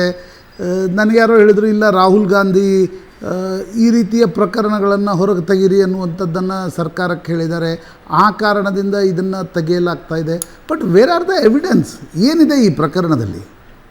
ಮೇಲ್ನೋಟಕ್ಕಂತೂ ಏನೂ ಕಂಡು ಬರ್ತಾ ಇಲ್ಲ ಈ ಪ್ರಕರಣದಲ್ಲಿ. ಖಂಡಿತ ಪ್ರಶಾಂತ್, ಅಂದ್ರೆ ಈ ಪ್ರಕರಣದಲ್ಲಿ ನಿಜವಾಗ್ಲೂ ಈ ರೀತಿಯಾದಂಥ ಗಂಭೀರವಾದಂಥ ಆರೋಪವನ್ನು ಮಾಡಿದಂಥ ಸಂದರ್ಭದಲ್ಲಿ ಪ್ರೈಮಾ ಫೇಸಿ ಎವಿಡೆನ್ಸ್ಗಳನ್ನ ಕಲೆಕ್ಟ್ ಮಾಡ್ಕೊಳ್ಬೇಕಾಗತ್ತೆ. ಆದರೆ ಆ ರೀತಿಯಾದಂಥ ಎವಿಡೆನ್ಸ್ಗಳು ಇದೆಯಾ ಇಲ್ವಾ ಅನ್ನುವಂಥ ಪ್ರಶ್ನೆಗಳಿರುವಂಥದ್ದು. ನಮಗೆ ಸಿಗ್ತಾರಂಥ ಮಾಹಿತಿ ಪ್ರಕಾರ ಯಡಿಯೂರಪ್ಪ ಅವರು ಆ ಬಾಲಕಿಯ ಜೊತೆ ಮಿಸ್ಬಿಹೇವ್ ಮಾಡಿದ್ರು ಅನ್ನೋದಕ್ಕೆ ಯಾವುದೇ ಸಾಕ್ಷಿಗಳಿಲ್ಲ. ಆದರೆ ಇತ್ತೀಚೆಗೆ ನಡೆದಂಥ ಒಂದಷ್ಟು ರಾಜಕೀಯ ವಿದ್ಯಮಾನಗಳು, ಅದರಲ್ಲಿ ವಿಶೇಷವಾಗಿ ರಾಹುಲ್ ಗಾಂಧಿ ಅವ್ರನ್ನ ಬೆಂಗಳೂರಿನ ಕೋರ್ಟ್ಗೆ ಕರ್ಕೊಂಡು ಬಂದು ನಿಲ್ಲಿಸಿದ್ದು ಬಿಜೆಪಿಯ ಮಾನನಷ್ಟ ಮೊಕದ್ದಮೆಯಲ್ಲಿ. ಅದಾದ ನಂತರ ಖುದ್ದಾಗಿ CM ಅವರು DCM ಅವರು ಕೋರ್ಟ್ ಮುಂದೆ ಹೋಗಿ ನಿಲ್ತಾರೆ. ಈ ಪ್ರಕರಣಗಳ ಆದ ನಂತರ ಎಲ್ಲ ಒಂದ್ ಕಡೆ ನಮಗೂ ಗೊತ್ತಿದೆ ನಾವು ಏನ್ ಮಾಡಬೇಕು ಅನ್ನುವಂಥದ್ದನ್ನ ಅಂತೇಳಿ ಖುದ್ದು DCM ಅವರು ಕೋರ್ಟ್ ಮುಂದೆ ಒಂದು ಹೇಳಿಕೆಯನ್ನ ಕೊಡ್ತಾರೆ. ಸೊ ಇಷ್ಟೆಲ್ಲ ಬೆಳವಣಿಗೆ ಆದ ನಂತರ ಈ ಕೇಸಿಗೆ ಸಿಕ್ಕಂತ ವೇಗ ಏನಿದೆ, ಆ ವೇಗಕ್ಕೆ ಎಲ್ಲ ಒಂದ್ ಕಡೆ ರಾಜಕೀಯವಾಗಿ ಒತ್ತಡಗಳಿಂದ ರಾಜ್ಯ ಸರ್ಕಾರ, ಅಂದ್ರೆ ಕೇವಲ ನಮ್ಮ ಕರ್ನಾಟಕದ ಕಾಂಗ್ರೆಸ್ನಲ್ಲಿ ಮಾತ್ರ ಅಲ್ಲ, ದೆಹಲಿಯಿಂದನೂ ಕೂಡ ಕೆಲವು ನಾಯಕರ ಒತ್ತಡದಿಂದಾಗಿ ಈ ಕೇಸಿಗೆ ವೇಗವನ್ನು ಕೊಡಬೇಕು, ಆದಷ್ಟು ಬೇಗ ಅವರಿಗೆ ಸಮಯಾವಕಾಶವನ್ನೇ ಕೊಡಬಾರದು, ಆ ತಕ್ಷಣಕ್ಕೆ ಅವ್ರನ್ನ ಅರೆಸ್ಟ್ ಮಾಡಿಸಿ ಅನ್ನುವಂಥ ಸೂಚನೆಗಳು ಬಂದಿದೆ ಅನ್ನುವಂಥ ಒಂದಷ್ಟು ಮಾಹಿತಿಗಳು ಲಭ್ಯ ಆಗ್ತಿರುವಂಥದ್ದು. ಹಾಗಾಗಿ ಈ ಇಂಟನ್ನ ಪಡ್ಕೊಂಡಂತ ಅವರು ಕೂಡ ಹೈಕೋರ್ಟ್ಗೆ ಒಂದು 482 ಅಡಿ ಪ್ರಕರಣವನ್ನು ಅರ್ಜಿಯನ್ನು ಸಲ್ಲಿಸಿದ್ದಾರೆ. ರಮೇಶ್, ಎಲ್ಲ ರಾಜ್ಯದ್ದು ಒಂದು ಪೊಲಿಟಿಕಲ್ ಸಂಸ್ಕೃತಿ ಅಂತ ಇರುತ್ತೆ. ತಮಿಳುನಾಡಿನಲ್ಲಿ ಈ ರೀತಿ ಕರುಣಾನಿಧಿ ಜಯಲಲಿತಾ ಕರುಣಾನಿಧಿಯನ್ನು ಜೈಲಿಗೆ ಹಾಕಿದ್ದನ್ನು ನಾವು ನೋಡಿದ್ದೀವಿ. ಆಂಧ್ರದಲ್ಲಿ ಜಗನ್ ರೆಡ್ಡಿಯನ್ನು, ಈಗ ಚಂದ್ರಬಾಬು ನಾಯ್ಡುವನ್ನು ಜೈಲಿಗೆ ಹಾಕಿದ್ದನ್ನು ನಾವು ನೋಡಿದ್ದೀವಿ. ಕರ್ನಾಟಕದ ಪೊಲಿಟಿಕಲ್ ಕಲ್ಚರ್ನಲ್ಲಿ ಎಷ್ಟೇ ಆರೋಪ ಪ್ರತ್ಯಾರೋಪಗಳನ್ನು ಪಬ್ಲಿಕ್ ಡೊಮೇನಲ್ಲಿ ಮಾಡಿದರೂ ಕೂಡ ಒಬ್ರಿಗೊಬ್ಬರು ಮುಚ್ಚಾಕೋದನ್ನು ನಾನು ಹೇಳ್ತಾ ಇಲ್ಲ. ಆದರೆ ಕ್ಷುಲ್ಲಕ ಪ್ರಕರಣಗಳನ್ನು ಇಟ್ಕೊಂಡು ಅರೆಸ್ಟ್ ಮಾಡಿದರೆ ಅದು ಲೀಗಲಿ ಕೂಡ ಕೌಂಟರ್ ಪ್ರೊಡಕ್ಟಿವ್ ಆಗಲ್ವಾ? ಯಾಕಂದರೆ ಮೊನ್ನೆ ಅಷ್ಟೇ ರೇವಣ್ಣ ಬಂಧನವನ್ನು ನಾವು ನೋಡಿದ್ವಿ. ಲೀಗಲಿ ಕೌಂಟರ್ ಪ್ರೊಡಕ್ಟಿವ್ ಆಗಲ್ವಾ? ಪೊಲಿಟಿಕಲಿ ನನಗನ್ಸುತ್ತೆ, ನನ್ನ ಕಾಮನ್ ಸೆನ್ಸ್ ಹೇಳುತ್ತೆ ಕೌಂಟರ್ ಪ್ರೊಡಕ್ಟಿವ್ ಆಗುತ್ತೆ. ಯಡಿಯೂರಪ್ಪನವ್ರನ್ನ ಎವಿಡೆನ್ಸ್ ಇಲ್ಲದೆ ಒಳಗಾಗ್ತಕ್ಕಂಥದ್ದು ಕೌಂಟರ್ ಪ್ರೊಡಕ್ಟಿವ್ ಆಗುತ್ತೆ. ಲೀಗಲಿ ಕೌಂಟರ್ ಪ್ರೊಡಕ್ಟಿವ್ ಆಗಲ್ವಾ? ಖಂಡಿತ ಪ್ರಶಾಂತ್, ಅಂದರೆ ನೀವು ಹೇಳಿದ ರೀತಿ ನಮ್ಮ ಕರ್ನಾಟಕ ರಾಜ್ಯದ ಇತಿಹಾಸವನ್ನು ನೋಡ್ತಾ ಹೋದರೆ ಯಾವುದೇ ರಾಜಕೀಯ ನಾಯಕರನ್ನ ರಾಜಕೀಯ ಕಾರಣಕ್ಕಾಗಿ ಸಿಲುಕಿಸುವಂತಹದ್ದು ಅಥವಾ ಕೇಸ್ಗಳನ್ನ ದಾಖಲಿಸಿ ಅವ್ರನ್ನ ಅರೆಸ್ಟ್ ಮಾಡಿ ಜೈಲಿಗೆ ಕಳಿಸುವಂಥದ್ದು, ಅಂದರೆ ರಾಜಕೀಯವಾದಂಥ ವೆಂಡೇಟ್ಗಳಿಗಾಗಿ ಮಾಡಿದಂಥ ಉದಾಹರಣೆಗಳು ಇಲ್ಲ. ಯಾಕೆಂದರೆ ಆ ರೀತಿಯಾಗಿ ಪ್ರಕರಣಗಳನ್ನು ದಾಖಲು ಮಾಡಿದ್ದೇ ಆದಲ್ಲಿ ಅದು ಆ ಕ್ಷಣಕ್ಕೆ ಅವರೇನೋ ಅದನ್ನು ಸಾಧಿಸಿದಂತೆ ಆಗ್ಬೋದು. ಆದರೆ ಕೋರ್ಟ್ಗೆ ಹೋದಂಥ ಸಂದರ್ಭದಲ್ಲಿ ಪ್ರಕರಣಗಳಲ್ಲಿ ಅದು ಹಿನ್ನಡೆ ಆಗುತ್ತೆ. ಆ ಸಂದರ್ಭದಲ್ಲಿ ಆ ಒಂದು ಅವಮಾನವನ್ನು ಎದುರಿಸಬೇಕು ಪರಿಸ್ಥಿತಿ ಆಗುತ್ತೆ. ಉದಾಹರಣೆಗೆ ನೀವು ಹೇಳಿದ ರೀತಿ ರೇವಣ್ಣ ಅವರ ಪ್ರಕರಣದಲ್ಲಿ ಕೂಡ ಎಲ್ಲ ಒಂದ್ ಕಡೆ ಪ್ರಜ್ವಲ್ ಮೇಲಿನ ಆರೋಪಗಳು ಬಂದಂತ ಸಂದರ್ಭದಲ್ಲಿ ರೇವಣ್ಣ ಮೇಲೆ ಕಿಡ್ನಾಪ್ ಪ್ರಕರಣವನ್ನು ದಾಖಲು ಮಾಡಿ ಅವ್ರನ್ನ ಜೈಲಿಗೆ ಕಳಿಸುವಂತ ಮಾಡಿದ ಸರ್ಕಾರ ಎಲ್ಲ ಒಂದ್ ಕಡೆ ಈ ರೀತಿ ಮಾಡ್ತಾ ಇದೆ ಅನ್ನುವಂತ ತಪರಾಕಿಯನ್ನ ನಿಜಕ್ಕೂ ರಾಜ್ಯ ಸರ್ಕಾರ ಎದುರಿಸ್ತು. ಅದರ ಒಂದಷ್ಟು ರಿಪ್ರಿಕೇಷನ್ ಕೂಡ ಆಯ್ತು ಅನ್ನುವಂಥದ್ದು ಸಾರ್ವಜನಿಕ ವಲಯದಲ್ಲಿ ಬೇರೆ ಬೇರೆ ರೀತಿ ಇದೆ ಅಂತ ಏನೋ ಅಭಿಪ್ರಾಯಗಳು ವ್ಯಕ್ತ ಆದವು. ಈಗ ಅದೇ ರೀತಿಯಾಗಿ ಮಾಡ್ಲಿಕ್ಕೆ ಹೋಗಿದ್ದೆ ಅದ್ರಲ್ಲಿ ಯಡಿಯೂರಪ್ಪ ಅವರು. ಯಾಕೆಂದ್ರೆ 3 ತಿಂಗಳಾಗಿದೆ ಪ್ರಶಾಂತ್, ಮಾರ್ಚ್ 14ನೇ ತಾರೀಕು ಪ್ರಕರಣ ದಾಖಲಾಗಿರುವಂತಹದ್ದು. ಸರಿ 3 ತಿಂಗಳು ಇಲ್ಲದೆ ಇರುವಂತಹ ವೇಗ ಇದ್ದಕ್ಕಿದ್ದಂತೆ ಈಗ ಯಾಕೆ ಬಂತು ಅನ್ನುವಂಥದ್ದು ಕೂಡ ಪ್ರಮುಖವಾಗಿರುವಂತಹದ್ದು. ಅವರು ಈಗ ಯಡಿಯೂರಪ್ಪ ಅವರು ಹೈಕೋರ್ಟ್ಗೆ ಹೋಗಿದ್ದಾರೆ. ಹೈಕೋರ್ಟ್ನಲ್ಲಿ ಈ ಒಂದು ಪ್ರಕರಣದಲ್ಲಿ ನಾನು ಈಗ ಮೊದಲಾಗ್ಲಿ ವಿಚಾರಣೆಗೆ ಹೋಗಿದ್ದೇನೆ, ನೋಟಿಸ್ ಯಾವಾಗ ಕೊಟ್ಟರು ಅವಾಗ ವಿಚಾರಣೆಗೆ ಹೋಗಿದ್ದೇನೆ. ಅವ್ರಿಗೆ ಎಲ್ಲ ರೀತಿಯಾದಂಥ ತನಿಖೆಗೆ ನಾವು ಸಹಕರಿಸಲಿಕ್ಕೆ ಸಿದ್ಧ ಇದ್ದೇವೆ. ಹಾಗೆ ಒಂದೇ ದಿನ ಅಂದರೆ ಬೆಂಗಳೂರಿನಲ್ಲಿ ಕೇಂದ್ರ ಸ್ಥಾನದಲ್ಲಿ ಇಲ್ಲದೆ ಇರೋ ಸಂದರ್ಭದಲ್ಲಿ ಒಂದೇ ದಿನ ನೋಟಿಸ್ ಕೊಟ್ಟು ನಾವು ವಾಪಸ್ ಬರ್ತೇನೆ ಅಂತ ಡೇಟನ್ನೇ ಫಿಕ್ಸ್ ಮಾಡಿದ್ದೀನಿ ಅಂತ ಹೇಳಿದ್ದು ಕೂಡ ಮತ್ತೆ ಈ ರೀತಿಯಾಗಿ ವಿಚಾರಣೆಗೆ ಬರಬೇಕು ರಮೇಶ್, ಈಗ ದೂರು ಕೊಟ್ಟ ಮಹಿಳೆ ಕೋರ್ಟ್ ಮುಂದೆ ಹೋಗುವಂಥದ್ದು ಎಲ್ಲವೂ ಕೂಡ ರಮೇಶ್, ದೂರು ಕೊಟ್ಟ ಮಹಿಳೆ ನಿಧನರಾಗಿದ್ದಾರೆ, ಶಿ ಪಾಸ್ಡ್ ಅವೇ. ಈಗ ಅವರ ಸಹೋದರ ರಿಟ್ನಲ್ಲಿ ಏನು ಕೇಳಿದ್ದಾರೆ, ಯಡಿಯೂರಪ್ಪನವರ ಈ ಒಂದು ಅರ್ಜಿ ಯಾವಾಗ ವಿಚಾರಣೆಗೆ ಬರುತ್ತೆ? ಪ್ರಶಾಂತ್, ನಿನ್ನೆ ಒಂದು ಅರ್ಜಿ, ಮೊನ್ನೆ ಎರಡು ದಿನದ ಹಿಂದೆ ಒಂದು ಅರ್ಜಿ, 2 ಅರ್ಜಿ ದಾಖಲಾಗಿರುವಂಥದ್ದು. 2 ದಿನದ ಹಿಂದೆ ಆ ದೂರುದಾರ ಮಹಿಳೆ ಸಹೋದರ ಸಲ್ಲಿಸಿರುವಂಥ ಅರ್ಜಿ ಏನಂದ್ರೆ ಈ ಪ್ರಕರಣದಲ್ಲಿ ಯಡಿಯೂರಪ್ಪ ಅವ್ರನ್ನ ಅರೆಸ್ಟ್ ಮಾಡಬೇಕು ಅನ್ನುವಂಥದ್ದು. ಸರಿಯಾದ ರೀತಿಯಲ್ಲಿ ಎವಿಡೆನ್ಸ್ಗಳನ್ನ ಕಲೆಕ್ಟ್ ಮಾಡ್ತಾ ಇಲ್ಲ. ಜೊತೆಗೆ ತನಿಖಾ ವರದಿಯನ್ನು ಹೈಕೋರ್ಟ್ಗೆ ಸಲ್ಲಿಸಬೇಕು. ಈ ನಿಟ್ಟಿನಲ್ಲಿ ಹೈಕೋರ್ಟ್ CID ಅಧಿಕಾರಿಗಳಿಗೆ ಡೈರೆಕ್ಷನ್ಸ್ ಅನ್ನು ಕೊಡಬೇಕು. ಈ ಒಂದು ಪ್ರಕರಣಕ್ಕೆ ವೇಗವನ್ನು ಕೊಡಬೇಕು, ಸರಿಯಾದಂಥ ಫೇರ್ ಇನ್ವೆಸ್ಟಿಗೇಷನ್ ಆಗಬೇಕು ಅಂತ ಡೈರೆಕ್ಷನ್ ಕೊಡಿ ಅಂತೇಳಿ ಮಹಿಳಾ ದೂರುದಾರೆಯ ಸಹೋದರವಾಗಿರುವಂತಹದ್ದು. ಮತ್ತೆ ನಿನ್ನೆ ಯಡಿಯೂರಪ್ಪ ಅವರು ದಾಖಲಾಗಿರುವಂತಹ ಪ್ರಕರಣದಲ್ಲಿ ಈ ಪ್ರಕರಣದ ವೇಗವನ್ನ ನೋಡ್ತಾ ಇದ್ರೆ ಅಥವಾ ಈ ರೀತಿ ಎಲ್ಲ ಒಂದ್ ಕಡೆ CID ಅಧಿಕಾರಿಗಳು ಬೇರೆ ದುರುದ್ದೇಶದಿಂದ ತನ್ನನ್ನ ಇಲ್ಲಿ ಸಿಲುಕಿಸುವ ನಿಟ್ಟಿನಲ್ಲಿ ಒಂದೇ ದಿನದಲ್ಲಿ ವಿಚಾರಣೆಗೆ ಬರಬೇಕು ಅನ್ನುವಂಥದ್ದು ಅಥವಾ NBW ಕೊಡಬೇಕು ಅಂತೇಳಿ ಕೋರ್ಟ್ಗೆ ಹೋಗಿರುವಂಥದ್ದು ಎಲ್ಲವೂ ಕೂಡ ಬೇರೆ ದುರುದ್ದೇಶ ಇದೆ. ಹಾಗಾಗಿ ಈ ಪ್ರಕರಣದಲ್ಲಿ ತಮಗೆ ಒಂದು ಲೀಗಲ್ ಪ್ರೊಟೆಕ್ಷನ್ ಬೇಕು, ಒಂದು ಪ್ರಕರಣವನ್ನು ರದ್ದು ಮಾಡಬೇಕು ಅಥವಾ ತಕ್ಷಣಕ್ಕೆ ತಮ್ಮ ವಿರುದ್ಧ ಯಾವುದೇ ರೀತಿಯಾದಂತಹ ಒಂದು ಒತ್ತಾಯದ ಪೂರ್ವಕವಾದ ಕ್ರಮಗಳು ಆಗಬಾರ್ದು ನಿಟ್ಟಿನಲ್ಲಿ ಆ ರೀತಿಯಲ್ಲಿ ಒಂದು ಲೀಗಲ್ ಪ್ರೊಟೆಕ್ಷನ್ ಬೇಕು ಅಂತೇಳಿ ಅರ್ಜಿಗೆ ಹೋಗಿದ್ದಾರೆ. ಅಂದ್ರೆ ಇವರು MLA ಆಗಿದ್ದಂಥವ್ರು, ಅಂದ್ರೆ ರಾಜಕೀಯ ನಾಯಕರಾಗಿದ್ರೆ MLA MP ವಿಶೇಷ ಪೀಠದ ಮುಂದೆ ಬರಬೇಕು. ಅದು ವಿಶೇಷ ಪೀಠ ಶುಕ್ರವಾರವಷ್ಟೇ ಅದು ಕಾನ್ಸ್ಟಿಟ್ಯೂಷನ್ ವಿಚಾರಣೆಗೆ ಬರುವಂತದ್ದು. ಹಾಗಾಗಿ ಇವತ್ತು ಕೂಡ ಎಲ್ಲ ಒಂದ್ ಕಡೆ ವಿಚಾರಣೆಗೆ ಬರ್ಲಿಕ್ಕೆ ಒಂದಷ್ಟು ಒತ್ತಡ ಅಂದ್ರೆ ಮನವಿ ಸಲ್ಲಿಸಲಿಕ್ಕೆ ವಕೀಲರು ಮುಂದಾಗಿದ್ದಾರೆ. ಇವತ್ತು ಬರದೇ ಇದ್ರು ಕೂಡ ನಾಳೆ ವಿಚಾರಣೆಗೆ ಬರುವಂತ ಸಾಧ್ಯತೆಗಳಿರುವಂತ 2 ಅರ್ಜಿಗಳು ಕೂಡ ನಾಳೆ ವಿಚಾರಣೆಗೆ ಬರುವಂತ ಸಾಧ್ಯತೆ. Thank you Ramesh. ಕರ್ನಾಟಕ ಅಂತರೂ ಬದಲಾಗ್ತಾ ಇದೆ. ಒಬ್ಬ ಸಂಸದ ಚಿತ್ರ ವಿಚಿತ್ರ ವಿಡಿಯೋಗಳ ಜೊತೆ ಬಂಧಿತನಾಗ್ತಿದ್ದಾನೆ. ಒಬ್ಬ ನಟ ಕೊಲೆ ಮಾಡಿದ ಆರೋಪದಲ್ಲಿ ಪೊಲೀಸ್ ಕಸ್ಟಡಿಯಲ್ಲಿದ್ದಾನೆ. ಇನ್ನೊಂದು ಕಡೆ ಸರ್ಕಾರ ಮಾಜಿ ಮುಖ್ಯಮಂತ್ರಿ ವಿರುದ್ಧ ಒಂದು ಪ್ರಕರಣವನ್ನು 3 ತಿಂಗಳ ನಂತರ ಕೆದಕಿ ನೋಟಿಸ್ ಕೊಡ್ತಾ ಇದೆ. ಕರ್ನಾಟಕ ಅಂತೂ ಬದಲಾಗ್ತಾ ಇದೆ. ಒಂದೇ ದಿನದಲ್ಲಿ ವಾರೆಂಟ್ ಕೊಡುವಂತೆ ನ್ಯಾಯಾಲಯದ ಮೆಟ್ಟಿಲು ಏರ್ತಾ ಇದ್ದಾರೆ. ಪ್ರಶಾಂತ್, ಐ ಡೋಂಟ್ ನೋ, ಅಂದರೆ ಹಿಂಗಿದ್ದೊಂದು ದ್ವೇಷ ರಾಜಕಾರಣ ಈ ಮಟ್ಟಿಗೆ ಇನ್ ಕೇಸ್ ನಡೀತಾ ಇದ್ರೆ ಈ ಮಟ್ಟಿಗೆ ಬಂದ್ಬಿಟ್ರೆ ಕರ್ನಾಟಕದ ರಾಜಕಾರಣದ ಕಥೆ ಏನು? ಭಾವನ ಇದೇ ಪ್ರಶ್ನೆ. ಈಗ ನೋಡಿ, ನೀವು ಪ್ರಕರಣ ನಡೆದ ತಕ್ಷಣ ಈಗ ನೀವು ಈ ಪ್ರಕರಣದ ತೀವ್ರತೆ, ಈಗ ಪೋಸ್ಕೋ ಆ್ಯಕ್ಟ್ ನೀವು ಹಾಕಿದ್ದೀರಲ್ವಾ, ನೀವು ಮಕ್ಕಳ ಇದಕ್ಕೋಸ್ಕರ ಹಾಕಿರ್ತೀರಿ. ನೀವು ಒಂದು ವೇಳೆ ಪ್ರಕರಣ ನಡೆದಾಗಲೇ ಅದನ್ನು ತಕ್ಷಣಕ್ಕೆ ತನಿಖೆಗೊಳಪಡಿಸಿದ್ರೆ ಆ ತಕ್ಷಣ ಕ್ರಮ ಆಗಿದ್ದಿದ್ರೆ 3 ತಿಂಗಳು ಸುಮ್ಮನಿದ್ದು, ಇಲ್ಲ ಚುನಾವಣೆ ಇದೆ, ಯಡಿಯೂರಪ್ಪನವ್ರನ್ನ ಏನಾದರೂ ಟಚ್ ಮಾಡ್ಲಿಕ್ಕೆ ಹೋದ್ರೆ ಸಮಸ್ಯೆ ಆಗುತ್ತೆ, ಲಿಂಗಾಯತರು ಇನ್ನಷ್ಟು BJP ಕಡೆ ವಾಲ್ತಾರೆ ಅನ್ನುವ ಕಾರಣಕ್ಕೋಸ್ಕರ ಸುಮ್ಮನಿದ್ದು, ಈಗ ಏಕಾಏಕಿ ನೋಟಿಸ್ ನೀಡಿ ಅಂಡ್ ನೋಟಿಸ್ ಕೊಟ್ಟಿರೋದು ನಾನು ಇವತ್ತು ಬರಲ್ಲ ಇವತ್ತು ಬರಲ್ಲ ಸರ್ಕಾರದ ನಡೆಯ ಬಗ್ಗೆ ಪ್ರಶ್ನಾರ್ಥಕ ಚಿಹ್ನೆಗಳು ಹೇಳ್ತವೆ. ನೋಡ ಏನಾಗುತ್ತೆ ಕೋರ್ಟ್ನಲ್ಲಿ, ಯಡಿಯೂರಪ್ಪನವರ ಅರ್ಜಿ ವಿಚಾರಣೆ ಏನಾಗುತ್ತೆ, ಆ ಮೃತ ದೂರುದಾರೆಯ ಸಹೋದರ ಸಲ್ಲಿಸಿರ್ತಕ್ಕಂಥ ರಿಟ್ಟಲ್ಲಿ ಏನಾಗುತ್ತೆ ಅಂತ ನೋಡೋಣ. ನಟ ದರ್ಶನ್ ಗ್ಯಾಂಗ್ನಿಂದ ರೇಣುಕಾಸ್ವಾಮಿ ಕೊಲೆ ಪ್ರಕರಣ ಆರೋಪಿಗಳ ವಿಚಾರಣೆ ಪೊಲೀಸರು ತೀವ್ರಗೊಳಿಸಿದ್ದಾರೆ. ಆರೋಪಿಗಳು ಬಾಯ್ಬಿಟ್ಟ ಸತ್ಯ ಏನು? ಹಾಗಾದ್ರೆ ಅರೆಸ್ಟ್ ಆಗ್ತಾ ಇದ್ದಂತೆ ನಟ ದರ್ಶನ್ ಹೊಂಡ ಹೊಡೆದಿದ್ದಾರೆ. ದರ್ಶನ್ ವಿರುದ್ಧ ಎಲ್ಲ ಸಾಕ್ಷಿ ಕಲೆ ಹಾಕಿ ಅರೆಸ್ಟ್ ಮಾಡಿದ್ದಾರೆ ಪೊಲೀಸರು. 3 ಜನ ಹೋಗಿ ನಾವೇ ಕೊಲೆ ಮಾಡಿದ್ದೀವಿ ಅಂತ ಪೊಲೀಸ್ ಠಾಣೆ ಮೆಟ್ಟಲು ಹತ್ತುತ್ತಾ ಇದ್ದ ಹಾಗೆ ಒಂದೊಂದಾಗಿ ಇನ್ಫಾರ್ಮೇಶನ್ ಕಲೆಕ್ಟ್ ಮಾಡ್ತಾ ಹೋದ್ರು, ಮೊಬೈಲ್ಗಳನ್ನು ಚೆಕ್ ಮಾಡ್ತಾ ಹೋದ್ರು. ಆಗ ಗೊತ್ತಾಗಿದ್ದು ಇದು ಎಲ್ಲಿ, ಹೇಗೆ, ಯಾರ ಮುಂದೆಗಡೆ ನಡೆದಿದೆ ಅಂತ. ಪೊಲೀಸರ ಪ್ರಶ್ನೆಗೆ ಯಾವುದೇ ಉತ್ತರ ನೀಡಲಿಲ್ಲ ದರ್ಶನ್. ನಾನೇನೂ ಮಾಡಲಿಲ್ಲ ಅಂತಷ್ಟೇ ಹೇಳ್ತಾ ಇದ್ರು. ಆದರೆ ಸಾಕ್ಷಿಗಳನ್ನ ಮುಂದಿಡ್ತಾ ಇದ್ದಂತೆ ಮೌನಕ್ಕೆ ಶರಣಾಗಿದ್ದಾರೆ. ದರ್ಶನ್ ಕೊಲೆಯಲ್ಲಿ ಭಾಗಿಯಾಗಿರೋದಕ್ಕೆ ಸಂಪೂರ್ಣ ಸಾಕ್ಷಿ ಸಂಗ್ರಹ ಮಾಡಿದ್ದಾರೆ. ನಿನ್ನೆ ಸ್ಥಳ ಮಹಜರಿಗೆ ಕರ್ಕೊಂಡೋದ ವಿಜುವಲ್ಸ್ ಅನ್ನ ನೀವು ನೋಡ್ತಾ ಇದ್ದೀರಾ. ಆರೋಪಿ ನಂಬರ್ 1 ಪವಿತ್ರ ಗೌಡ, ಆರೋಪಿ ನಂಬರ್ 2 ದರ್ಶನ್ ಸೇರಿದಂತೆ 13 ಜನರಿಗೆ ನಿನ್ನೆ ಸ್ಥಳ ಮಹಜರಿಗೆ ಕರ್ಕೊಂಡು ಹೋಗಿ ಡ್ರಿಲ್ ಮಾಡಿದ್ದಾರೆ. ಸಂಚು, ಕೊಲೆ, ನಂತರ ಸಾಕ್ಷ್ಯನಾಶದ ಯತ್ನ, ಇಡೀ ಕೇಸ್ನ ಕಥೆನ ಬದಲಾಯಿಸೋ ಪ್ರಯತ್ನ ಪಡಲಾಯಿತು. ಬೇರೊಂದು ಕಥೆ ಕಟ್ಟಿ ಪೊಲೀಸರ ಮುಂದೆ ಸರೆಂಡರ್ ಆಗಿ ಒಂದು ಡ್ರಾಮಾ ಕ್ರಿಯೇಟ್ ಮಾಡಲಾಗಿತ್ತು. ಕೊಲೆ ನಂತರ ಶರಣಾಗೋದಕ್ಕೆ ಸಿದ್ಧವಾಗಿದ್ದ ವ್ಯಕ್ತಿಗಳಿಗೆ ಬಂದಿರೋ ಇನ್ಫಾರ್ಮೇಶನ್ ಪ್ರಕಾರ 30 ಲಕ್ಷ ಕೊಡಲಾಯಿತು. ಎಲ್ಲದರ ಬಗ್ಗೆ ಇನ್ನಷ್ಟು ಡೀಟೇಲ್ ಆಗಿ ಇನ್ಫಾರ್ಮೇಶನ್ ಕೊಡ್ತಾರೆ ನಮ್ಮ ಪ್ರತಿನಿಧಿ ರಮೇಶ್. ಕಂಟಿನ್ಯೂಸ್ ಆಗಿ ಫಾಲೋ ಅಪ್ ಮಾಡಿದ್ರು. ಎಕ್ಸ್ಕ್ಲೂಸಿವ್ ವಿಜುವಲ್ಸ್ ಅನ್ನ ಕೂಡ ಮೊದಲಿಗೆ ತಲುಪಿಸಿದ್ದು ರಮೇಶ್ ನಿರಂತರವಾಗಿ ಇದನ್ನ ಫಾಲೋ ಅಪ್ ಮಾಡ್ತಿದ್ದಾರೆ. ರಮೇಶ್, ಸದ್ಯಕ್ಕೆ ಏನೆಲ್ಲ ಇನ್ಫಾರ್ಮೇಶನ್ ಇದೆ? ನಿನ್ನೆ ಸ್ಥಳ ಮಹಜರ್ ಆಗಿದೆ. ಸ್ಥಳ ಮಹಜರ್ನಲ್ಲಿ ಒಂದು 2-3 ಪ್ಲೇಸಸ್ ಕರ್ಕೊಂಡು ಹೋದ್ರು, ಆ ರೂಮಿಗೆ ಕರ್ಕೊಂಡು ಹೋದ್ರು. ಆರೋಪಿಗಳಿಗೆ ಏನೇನು ಪ್ರಶ್ನೆ ಕೇಳಲಾಯಿತು, ಏನೇನು ವಿಷಯ ಇಲ್ಲಿವರೆಗೆ ಗೊತ್ತಾಗಿದೆ?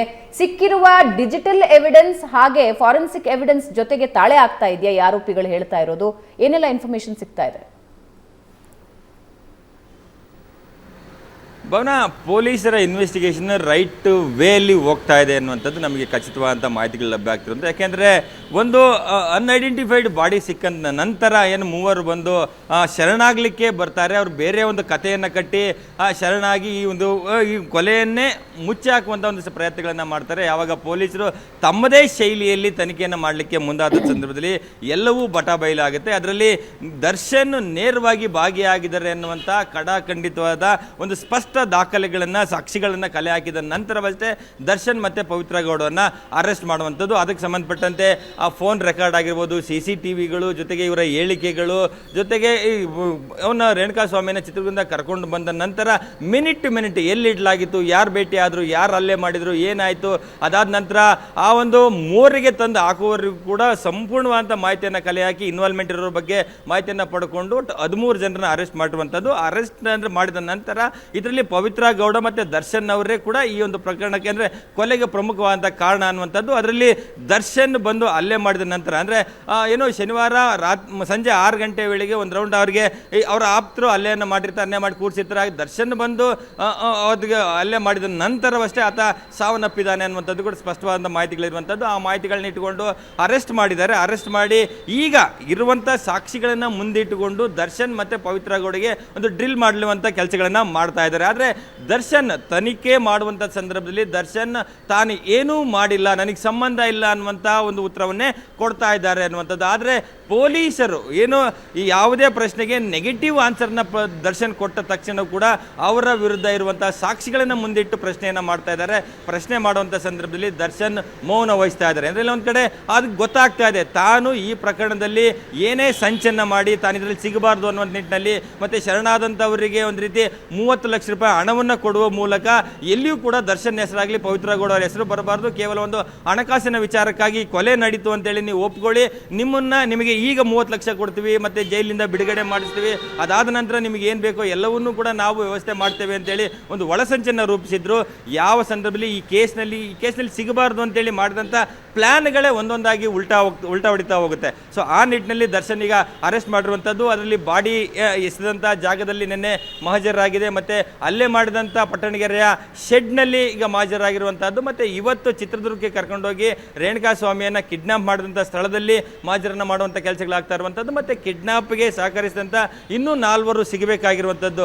ಜಗದೀಶ್, ರವಿ, ಅನು ಮತ್ತು ರಾಜು ಅನ್ನುವಂಥ 4 ಸಿಗಬೇಕಾಗಿದೆ. ಅವ್ರನ್ನ ಹುಡುಕಾಟಕ್ಕೆ ಕೂಡ ಒಂದು ವ್ಯವಸ್ಥೆ ಅಂದರೆ ಒಂದು ತಂಡವನ್ನು ರಚನೆ ಮಾಡಿ ಈಗ ಹುಡುಕಾಟವನ್ನು ನಡೆಸ್ತಾ ಇದ್ದಾರೆ. ಈ ಪ್ರಕರಣದಲ್ಲಿ ದರ್ಶನ್ ವಿಚಾರಣಾ ಸಂದರ್ಭದಲ್ಲಿ ಬಾಯಿ ಬಿಡ್ಲಿಕ್ಕೆ ಸಿದ್ಧ ಇಲ್ಲ, ತನಗೆ ಸಂಬಂಧ ಇಲ್ಲ ಅನ್ನುವಂಥದ್ದನ್ನೇ ಉತ್ತರವನ್ನು ಕೊಡ್ತಿದ್ದಾರೆ. ಆದರೆ ಸಾಕ್ಷಿಗಳ ಮುಂದಿಟ್ಟು ಪ್ರಶ್ನೆ ಮಾಡಿದ ಸಂದರ್ಭದಲ್ಲಿ ಅವರೆಲ್ಲ ಒಂದು ಕಡೆ ತಂಡ ಹೊಡೆದಿದ್ದಾರೆ. ಯಾಕೆಂದರೆ ಈ ಪ್ರಕರಣದಲ್ಲಿ ಏನೋ ಮಾಡಿ ಹಣದ ಒಂದು ಬಲದಿಂದ ತನಗಿರುವಂತಹ ಒಂದಿಷ್ಟು ಕಾಂಟ್ಯಾಕ್ಟ್ಗಳಿಂದ ಇದರಿಂದ ಹೊರಗಡೆ ಬರಬೇಕು ಅಂತೇಳಿ ಮಾಡಿದಂಥ ಎಲ್ಲ ಪ್ಲಾನ್ಗಳು ಕೂಡ ಉಲ್ಟಾ ಹೊಡೆದಿರುವಂಥದ್ದು. ಆ ಪ್ಲಾನ್ಗಳು ಮಾಡಿರುವಂಥ ಸಂದರ್ಭದಲ್ಲಿ ಸಿಕ್ಕಿರುವಂಥ ಸಾಕ್ಷಿಗಳೇ ದರ್ಶನ್ ಇದರಲ್ಲಿ ನೇರವಾಗಿ ಭಾಗಿಯಾಗಿದ್ದಾರೆ ಅನ್ನುವಂಥದ್ದಕ್ಕೆ ಸ್ಪಷ್ಟ ಸಾಕ್ಷಿಗಳು ಸಿಗ್ತಾ ಇರುವಂಥದ್ದು. ಹಾಗಾಗಿ ಪೊಲೀಸರು ಕೇವಲ ಈಗ ಅರೆಸ್ಟ್ ಮಾಡಿ ಜೈಲಿಗೆ ಕಳಿಸಿ ವಾಪಸ್ ಬರುವಂಥದ್ದಲ್ಲ, ಈ ಕೇಸು ಅಂತಿಮವಾಗಿ ಟ್ರಯಲ್ ಹಂತದಲ್ಲಿಯೂ ಕೂಡ ಇದು ನಿಲ್ಲಬೇಕು, ಅವರಿಗೆ ಕನ್ವಿಕ್ಷನ್ ಆಗಬೇಕು, ರಮೇಶ್ ಕಲೆ ಹಾಕುವಂಥ ಕೆಲಸಗಳನ್ನ ಮಾಡ್ತಾ ಇದ್ದಾರೆ. ಈ ಈಗಾಗಲೇ CCTV ರಮೇಶ್, ಇದು ಮೇಲ್ನೋಟಕ್ಕೆ ಒಂದು ವಾಟರ್ ಟೈಟ್ ಕೇಸ್ ಅನಿಸ್ತಾ ಇದೆ. ಈಗ ದರ್ಶನ್ ಬಂಧನ ಆಗಿದೆ, ಪವಿತ್ರ ಗೌಡ ಬಂಧನ ಆಗಿದೆ, ಉಳಿದ ಅವ್ರ ಜೊತೆಗಾರರ ಬಂಧನ ಆಗಿದೆ. ಪೊಲೀಸರು ಏನು ಹೇಳ್ತಾರೆ ಅಂದರೆ ಈಗ ದರ್ಶನ್ ಮೌನ ವಹಿಸ್ತಾ ಇದ್ದಾರೆ, ದರ್ಶನ್ ಪರ ವಕೀಲರು ಇನ್ನೇನೋ ಹೇಳ್ತಾರೆ, ಯಾವ ಆರೋಪಿಯೂ ಕೂಡ ನಾನು ಮಾಡಿದ್ದೀನಿ ಅಂತಕ್ಕಂಥದ್ದನ್ನ ಒಪ್ಕೊಳ್ಳಲ್ಲ. ಬಟ್ ಈ ಪ್ರಕರಣವನ್ನು ಮೇಲ್ನೋಟಕ್ಕೆ ನೋಡಿದಾಗ ದರ್ಶನ್ಗೂ ಪವಿತ್ರ ಗೌಡಗ ಶಿಕ್ಷೆ ಆಗುತ್ತಾ? ಬಹುತೇಕ ಕನ್ನಡಿಗರೆಲ್ಲರೂ ಕೇಳ್ತಾ ಇರತಕ್ಕಂಥ ಪ್ರಶ್ನೆ ಇದೆ.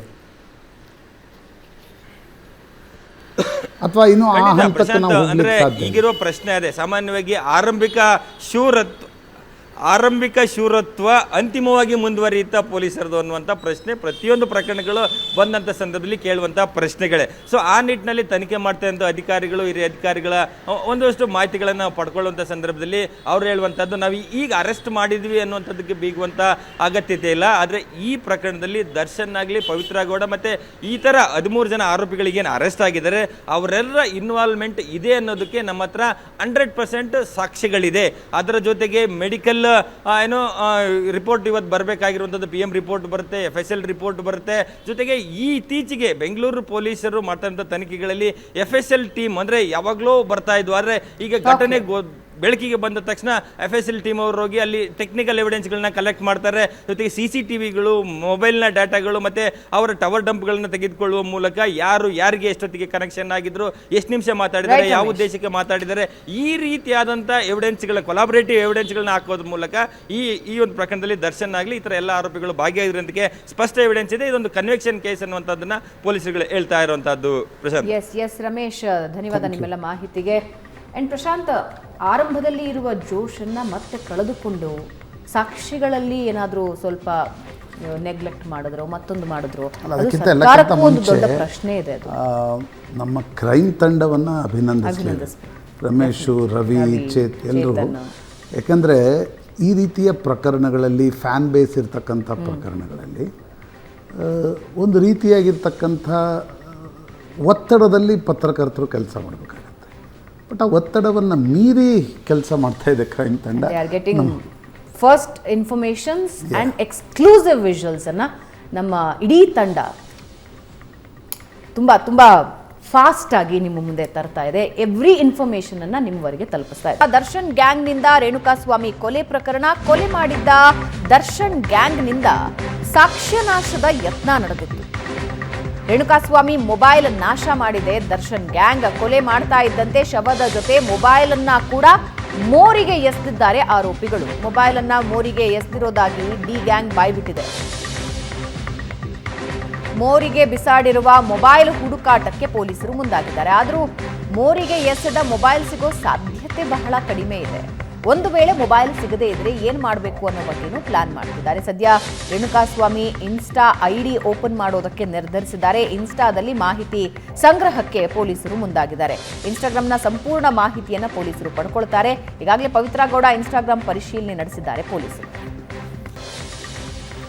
ಈ ಎಲ್ಲದರ ಬಗ್ಗೆ ಇನ್ನಷ್ಟು ಇನ್ಫಾರ್ಮೇಶನ್ ಅನ್ನ ಕೊಡೋದಕ್ಕೆ ನಮ್ಮ ಕವರ್ ಸ್ಟೋರಿ ಹೆಡ್ ರವಿ ನಮ್ಮ ಜೊತೆ ಲೈವ್ ನಲ್ಲಿ ಜಾಯಿನ್ ಆಗ್ತಿದ್ದಾರೆ. ರವಿ, ನೀವು, ಚೇತನ್, ರಮೇಶ್ ನಿರಂತರವಾಗಿ ಫಾಲೋ ಅಪ್ ಮಾಡ್ತಾ ಇದ್ದೀರಾ. ಡಿಜಿಟಲ್ ಎವಿಡೆನ್ಸ್ ಬಗ್ಗೆ ಏನೇನೆಲ್ಲ ಇನ್ಫಾರ್ಮೇಶನ್ ಇಲ್ಲಿವರೆಗೆ ಸಿಕ್ಕಿದೆ? ಒಂದು, ಪವಿತ್ರ ಗೌಡ ಇನ್ಸ್ಟಾ ಐಡಿ ಜೊತೆಗೆ ಅಲ್ಲಿರುವ ಒಂದು 7 CCTV, ಆ ಶೆಡ್ನಲ್ಲಿರುವ CCTV ಕ್ಯಾಮೆರಾಸ್ ವಿಜುವಲ್ಸ್, ಅದರ ಜೊತೆಗೆ ಕೊಲೆಯಾದ ಸಂದರ್ಭದಲ್ಲಿ ಏನೆಲ್ಲ ವಾಟ್ಸ್ಆ್ಯಪ್ ಚಾಟ್ಗಳಾಗಿವೆ, ಫೋಟೋಗಳು ಶೇರ್ ಆಗಿದೆಯಾ, ಇನ್ನೊಂದು ಮತ್ತೊಂದು ಡಿಜಿಟಲ್ ಎವಿಡೆನ್ಸ್ಗಳು ಈ ಪ್ರಕರಣದಲ್ಲಿ ಪ್ರಮುಖ ಪಾತ್ರ ವಹಿಸುತ್ತೆ. ಸದ್ಯಕ್ಕೆ ಆ ಆಂಗಲ್ನಲ್ಲಿ ಪೊಲೀಸರ ತನಿಖೆ ಯಾವ ಕಡೆ ಹೋಗ್ತಾ ಇದೆ? ಭವನ, ರೇಣುಕಾಸ್ವಾಮಿ ಕೊಲೆ ಪ್ರಕರಣದಲ್ಲಿ ಸದ್ಯದ ಪೊಲೀಸರ ತನಿಖೆ ಎತ್ತ ಸಾಗ್ತಿದೆ. ಅಂದರೆ ಈ ಇಡೀ ಒಂದು ಘಟನೆಗೆ ಕಾರಣವಾದಂತಹ ಆ ಮೊಬೈಲ್ ಏನಿದೆ, ರೇಣುಕಾಸ್ವಾಮಿ ಅವರು ಬಳಸಿದಂತಹ ಮೋಟ್ರೋಲಾ ಮೊಬೈಲ್ ಅನ್ನುವಂತಹ ಮಾಹಿತಿ ನಮಗೆ ಬರ್ತಾ ಇರುವಂಥದ್ದು. ಅದರಲ್ಲಿ ಬಳಕೆ ಆಗ್ತಿರುವಂತಹ ಸಿಮ್ಮು ಜಿಯೋ ಕಂಪನಿಗೆ ಸೇರಿದಂತಹ ಸಿಮ್ಮು. ಈ ಮೊಬೈಲನ್ನು ಎಲ್ಲಿ ಇಟ್ಟಿದ್ದಾರೆ ಅನ್ನುವಂತಹ ವಿಚಾರಕ್ಕೆ ಸಂಬಂಧಪಟ್ಟಂತೆ ಪೊಲೀಸರು ಸಾಕಷ್ಟು ತಲೆ ಕೆಡಿಸ್ಕೊಂಡಿದ್ದಾರೆ ಮತ್ತು ಸಾಕಷ್ಟು ಹುಡುಕಾಟ ಕೂಡ ನಡೆಸ್ತಾರೆ. ಇವರು ರೇಣುಕಾಸ್ವಾಮಿಯನ್ನು ಕೊಲೆ ಮಾಡಿದ ನಂತರ ಸತ್ವ ಅಪಾರ್ಟ್ಮೆಂಟ್ ಮುಂಭಾಗದಲ್ಲಿರುವಂತಹ ರಾಜಕಾಲುವೆ ಹತ್ರ ಬಾಡಿಯನ್ನು ಬಿಸಾಕುವ ಸಂದರ್ಭದಲ್ಲಿ ಆ ಮೊಬೈಲನ್ನು ಕೂಡ ಎಸ್ತಿದ್ದೀವಿ ಅನ್ನುವಂತಹ ಮಾಹಿತಿಯನ್ನು ಈಗ ಆಲ್ರೆಡಿ ರಘು ಮತ್ತು ಕಾರ್ತಿಕ್ ಅವರು ಪೊಲೀಸರಿಗೆ ಮಾಹಿತಿಯನ್ನು ಕೊಟ್ಟಿರುವಂಥದ್ದು. ಆ ಮೊಬೈಲ್ನ ಹುಡುಕಾಟ ಕೂಡ ಈಗ ಆಲ್ರೆಡಿ ಆರಂಭವಾಗಿದೆ. ಕಳೆದ 3 ದಿವಸಗಳಿಂದ ಕೂಡ ನಿರಂತರವಾಗಿ ಆ ಮೊಬೈಲ್ಗೆ ಫೋನ್ ಮಾಡ್ತಾ ಇದ್ದಾರೆ. ಮೊಬೈಲ್ ಕೂಡ ಸ್ವಿಚ್ ಆಫ್ ಆಗಿದೆ. ಲೊಕೇಶನ್ ಅಂದರೆ ಆ ಭಾಗವೇ ತೋರಿಸ್ತಾ ಇರುವಂಥದ್ದು. ಕಾಮಾಕ್ಷಿ ಪಾಳ್ಯದ ಏನು ಟವರ್ ಡಂಪ್ ಇದೆ ಆ ಭಾಗದಲ್ಲೇ ಆ ಫೋನ್ ಇದೆ ಅನ್ನೋದು ಕೂಡ ಈಗ ಆಲ್ರೆಡಿ ಕನ್ಫರ್ಮ್ ಆಗಿರುವಂಥದ್ದು. ಆದರೆ ಆ ಮೊಬೈಲ್ ಪೊಲೀಸರ ಕೈಗೆ ಸಿಗ್ತಾರೆ. ಯಾಕಂದರೆ ಮಳೆ ಬಂದಿರುವಂತಹ ಹಿನ್ನೆಲೆಯಲ್ಲಿ ಮತ್ತು ಚರಂಡಿಯಲ್ಲಿ ಬಿಸಾಕಿರುವಂತಹ ಕಾರಣಕ್ಕೋಸ್ಕರ ಆ ಮೊಬೈಲ್ ಒಂದು ಸ್ವಲ್ಪ ಮುಂದೆ ಟ್ರಾವೆಲ್ ಆಗಿರುವಂತಹ ಸಾಧ್ಯತೆ ಕೂಡ ಇರುತ್ತೆ. ಸದ್ಯದ ಮಾಹಿತಿ ಪ್ರಕಾರ ಪೊಲೀಸರು ಆ ಮೊಬೈಲ್ಗಾಗಿ ಹುಡುಕಾಟ ನಡೆಸ್ತಿರುವಂಥದ್ದು. ಆದರೆ ಇದರಲ್ಲಿ ಸಾಕ್ಷಿ ನಾಶದ ಯತ್ನವನ್ನು ಕೂಡ ಮಾಡಿರುವಂಥದ್ದು. ಯಾಕಂದರೆ ಇಡೀ ಪ್ರಕರಣಕ್ಕೆ ಪ್ರಮುಖವಾಗಿ ಕೇಂದ್ರ ಬಿಂದುವಾಗಿರುವಂತಹ ಆ ಡಿವೈಸ್ ಸದ್ಯ ಪೊಲೀಸರ ವಶದಲ್ಲ, ಜೊತೆಗೆ ಆರೋಪಿಗಳನ್ನು ನಾಶ ಮಾಡಿದ್ರು ಅನ್ನೋದು ತುಂಬ ಸ್ಪಷ್ಟವಾಗಿರುವಂಥದ್ದು. ಸೊ ಈ ಹಿನ್ನೆಲೆಯಲ್ಲಿ IPC 201 ಸಾಕ್ಷಿ ನಾಶ ಪ್ರಕರಣವನ್ನು ಕೂಡ ಇಲ್ಲಿ ಆ್ಯಡ್ ಮಾಡುವಂತಹ ಸಾಧ್ಯತೆ ಕೂಡ ಇರುವಂಥದ್ದು. ಜೊತೆಗೆ ಇಡೀ ಪ್ರಕರಣ ಏನು ಆರಂಭವಾಯಿತೋ, ಇನ್ಸ್ಟಾಗ್ರಾಮಲ್ಲಿ ರೇಣುಕಾಸ್ವಾಮಿ ಪವಿತ್ರ ಗೌಡ ಅವರಿಗೆ ಒಂದು ಅಶ್ಲೀಲವಾದಂತಹ ಮೆಸೇಜ್ ಕಳಿಸಿದ್ದ ಅನ್ನುವಂತಹ ಮಾಹಿತಿ ಆರಂಭದಿಂದ ಏನು ಅಂತಿಮವಾಗಿ ಕೊಲೆ ಆಯಿತು ಅಲ್ಲಿವರೆಗೂ ನಡೆದಂತಹ ಸಂಭಾಷಣೆಗಳು, ಮೊಬೈಲ್ ಚಾಟ್ಗಳು ಮತ್ತು ವಾಟ್ಸಪ್ ಮೆಸೇಜ್ಗಳು, ಯಾವ ಅಶ್ಲೀಲ ಮೆಸೇಜನ್ನು ರೇಣುಕಾಸ್ವಾಮಿ ಪವಿತ್ರ ಗೌಡರಿಗೆ ಕಳಿಸಿದ್ದ, ಪವಿತ್ರ ಗೌಡರ ರಿಪ್ಲೈ ಏನು ಅನ್ನುವಂತಹ ಸಂಪೂರ್ಣ ಚಾಟ್ ವಿವರಗಳನ್ನು ಕೂಡ ಈಗ ಆಲ್ರೆಡಿ ಕಲೆ ಹಾಕಿರುವಂಥದ್ದು. ನಮಗೆ ತಿಳಿದಿರುವಂತಹ ಮಾಹಿತಿ ಪ್ರಕಾರ ಸಂಪೂರ್ಣವಾದಂತಹ ಚಾಟ್ ವಿವರಗಳು ಮತ್ತು ಇನ್ಸ್ಟಾಗ್ರಾಮಲ್ಲಿರುವಂತಹ ಇನ್ಫಾರ್ಮೇಷನ್ ಈಗ ಆಲ್ರೆಡಿ ಪೊಲೀಸರು ರಿಕವರಿ ಕೂಡ ಮಾಡ್ಕೊಂಡಿದ್ದಾರೆ. ಸದ್ಯ ಮೊಬೈಲ್ ಹುಡುಕಾಟಕ್ಕೂ ಕೂಡ ನಡೀತಾ ಇರುವಂಥದ್ದು. ಆದರೆ ಮೊಬೈಲ್ ಸಿಕ್ಕಿಲ್ಲದ ಹಿನ್ನೆಲೆಯಲ್ಲಿ ಕೂಡ ಪೊಲೀಸರು ಮತ್ತೆ ಏನು ಮಾಡಬೇಕು ಅನ್ನುವಂತಹ ನಿಟ್ಟಿನಲ್ಲಿ ಕೂಡ ಪ್ರಯತ್ನ ಪಡ್ತಾ ಇದ್ದಾರೆ. ಭವನ, ಈಗ ಬೇಕಿರುವಂತಹ ಸಾಕ್ಷ್ಯನಾಶದ ಕೇಸ್ಗೆ ಈ ಒಂದು ವಿಷಯ ತುಂಬಾ ಮುಖ್ಯ ಅಂತ ಅನಿಸ್ಕೊಳ್ಳುತ್ತೆ. Otherwise they have got all the informations. ಯಾಕೆಂದ್ರೆ ಒಂದು ಪವಿತ್ರ ಗೌಡ ಮೊಬೈಲ್ನಿಂದ ಎಲ್ಲ ಇನ್ಫಾರ್ಮೇಶನ್ ಸಿಗಬಹುದು. ಕಾಲ್ಸ್ ಬಂದಿದ್ಯಾ, ಮೆಸೇಜ್ ಬಂದಿದ್ಯಾ, ಅಶ್ಲೀಲ ಫೋಟೋಗಳನ್ನ ಕಳಿಸಲಾಗಿತ್ತಾ ಅನ್ನೋದ್ರ ಬಗ್ಗೆ. ರಾಘವೇಂದ್ರ ರೇಣುಕಾಸ್ವಾಮಿಯನ್ನ ಟ್ರ್ಯಾಪ್ ಮಾಡಿದ್ದಾನೆ ಅಂತ ಹೇಳಿದ್ರೆ ಆತ ಬಳಸಿದ್ದ ಮೊಬೈಲ್ ಅಥವಾ ಯಾರನ್ನ ಬಳಕೆ ಮಾಡ್ಕೊಂಡಿದ್ದ ಅಲ್ಲೂ ಕೂಡ ಡಿಜಿಟಲ್ ರೇಣುಕಾಸ್ವಾಮಿದು ರಿಟ್ರೈವ್ ಮಾಡ್ಬೋದಲ್ವಾ ರವಿ?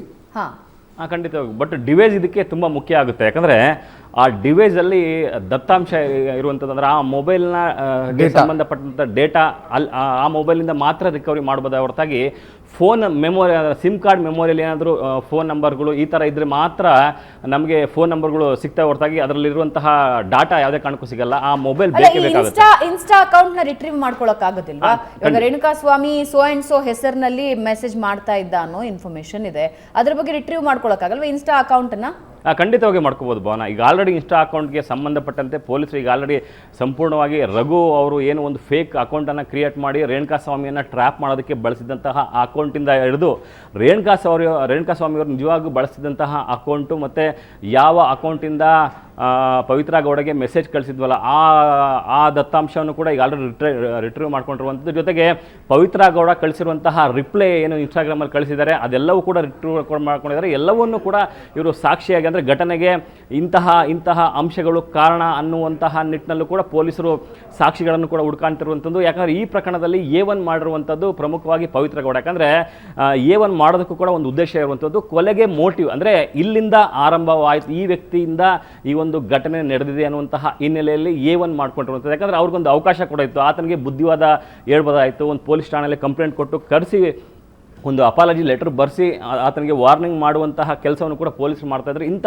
ಅವಕಾಶ ಇದ್ದರೂ ಕೂಡ 15ರಿಂದ 17 ಜನರ ಜೊತೆಗೂಡಿ ರವಿ, ಈಗ ನೀವು ಅನೇಕ ಈ ರೀತಿಯ ಪ್ರಕರಣಗಳನ್ನು ನೋಡಿದ್ದೀರಿ. ಮೇಲ್ನೋಟಕ್ಕೆ ನನಗನ್ನಿಸ್ತಾ ಇರತಕ್ಕಂಥದ್ದು, ರೇಣುಕಾಸ್ವಾಮಿ ಚಿತ್ರದುರ್ಗದಿಂದ, ಅಂದರೆ ದರ್ಶನ್ ಮೊಬೈಲ್ನಿಂದ ಅಥವಾ ಪವಿತ್ರ ಗೌಡ ಮೊಬೈಲ್ನಿಂದ ರಾಘವೇಂದ್ರ ಕಾಲ್ ಹೋಗಿ, ರಾಘವೇಂದ್ರದಿಂದ ಆ ರೇಣುಕಾಸ್ವಾಮಿಯನ್ನು ಯಾವುದೋ ಹುಡುಗಿಯ ಇದರಲ್ಲಿ ಮೆಸೇಜ್ ಮಾಡಿ ಅವನನ್ನು ಕರೆಸ್ಕೊಂಡು ಕಿಡ್ನ್ಯಾಪ್ ಮಾಡಿ, ಇವಕ್ಕೆಲ್ಲ ಒಂದು ರೀತಿಯಾಗಿರ್ತಕ್ಕಂಥ ಡಿಜಿಟಲ್ ಎವಿಡೆನ್ಸ್ ಇದ್ದೇ ಇರುತ್ತೆ.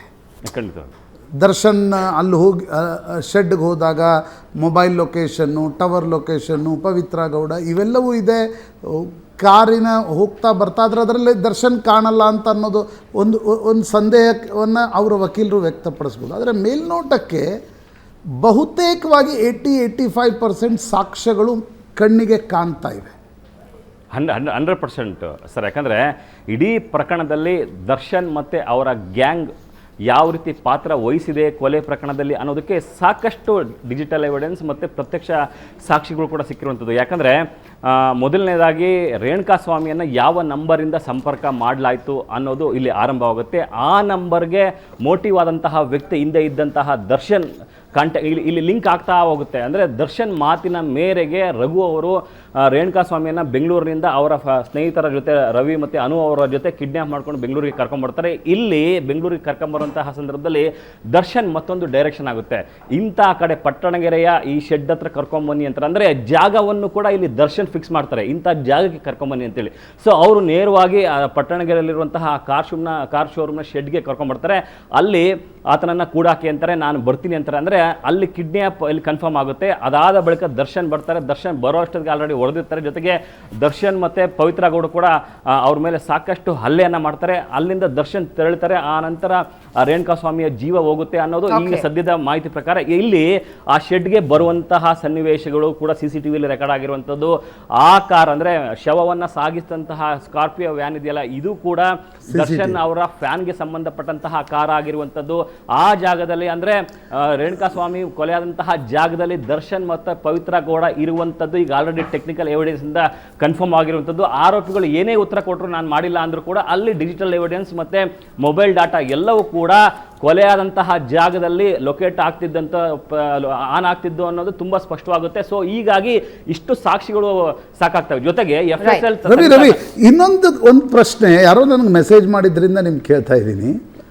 ಈ ಘಟನೆ ಆದ ಮೇಲೆ ರೇಣುಕಾಸ್ವಾಮಿ ಸ್ಥಳದಲ್ಲೇ ಡೆತ್ ಆಯಿತು ಅಂತ ಗೊತ್ತಾದ ತಕ್ಷಣ ದರ್ಶನ್ ಕೆಲವು ಪ್ರಭಾವಿಗಳಿಗೆ, ಪೊಲೀಸ್ ಅಧಿಕಾರಿಗಳಿಗೆ, ರಾಜಕಾರಣಿಗಳಿಗೆ ಕಾಲ್ ಮಾಡಿದ್ದ ಅಂತಕ್ಕಂಥ ಒಂದು ಮಾಹಿತಿ ಇದೆ.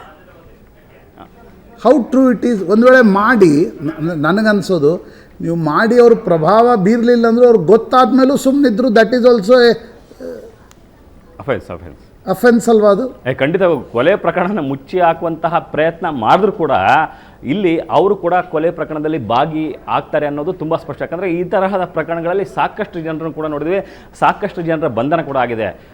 ನಮಗೆ ಅಂದರೆ ಒಂದು 2 ಮಾಹಿತಿಗಳು ಬರ್ತಾ ಇದೆ ಪ್ರಶಾಂತ್. ಮೊದಲನೇದಾಗಿ ಕೊಲೆಯ ವಿಚಾರ ದರ್ಶನ್ಗೆ ತಿಳಿದ ತಕ್ಷಣವೇ ತನ್ನ ಹೆಂಡತಿಗೆ ಕಪಾಳಿಕೆ ಹೊಡಿತಾನೆ. ಅಂದರೆ ಎಲ್ಲವೂ ಕೂಡ ನಿನ್ನಿಂದನೇ ಆಯಿತು ಅಂತೇಳಿ ಪವಿತ್ರ ಗೌಡಗೆ ಹೊಡಿತಾರೆ.